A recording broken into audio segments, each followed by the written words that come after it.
जो भेजी थी তো সাহস কি করে হয় আমার বাড়িতে থেকে আমার খাই আমার নাকি নজর দিয়া কে বলি করতে পাবো রামু কাকা তুমি বলিছো বাংলায় একটা প্রবাদ আছে বুঝলি রামু মানুষকে তুই যতই বিশ্বাস করিস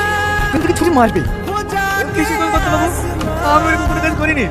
রামু কাকা আপনাকে মেয়েতে কথা বলিছে চুপ কর তুই বিশ্বাস খাতো আমি তোর একটা কথা শুনতে চাই শোন আমি চাইলে না তোর বাড়ি ঘর পুরো ছাড় করে দিতে পারি কিন্তু আমার মধ্যে না একটা মানসিকতা আছে তোর মতো বেইমান না আমি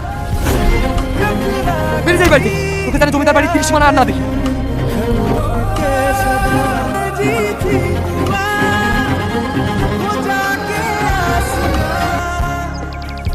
ভাই মেম সাহেবের বাড়ি যাচ্ছি বাড়ি চলে গেছে হ্যাঁ মেম সাহেবের মায়ের নাকি খুব শরীর খারাপ সেই জন্য চলে যাচ্ছে দেখলো সবকিছু গোছানো হয়ে গেছে রামুকে সবকিছু গাড়িতে তুলে দিছে এক্ষুনি মনে বেরিয়ে যাবে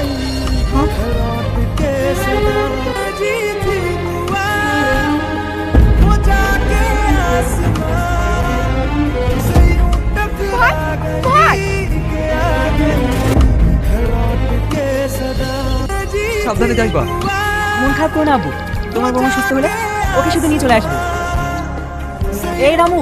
সবকিছু ঠিকঠাক তুলেছিস তো হ্যাঁ ছোট বাবু সব তুলে দিয়েছি দাদু রাজু কই ওকে তো দেখছি না তাড়াতাড়ি আয় মাহি ফ্লাইটে দেরি হয়ে যাচ্ছে হ্যাঁ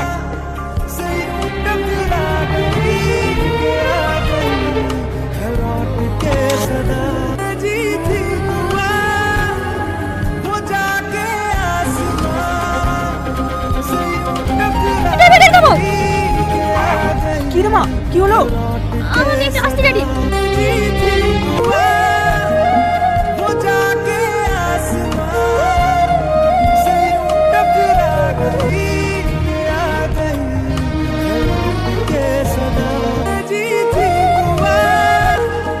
কিছু বলবে না সাবধানে যেও আর কিছু বলবে না আবার কি বলবো তাড়াতাড়ি আয় মাহি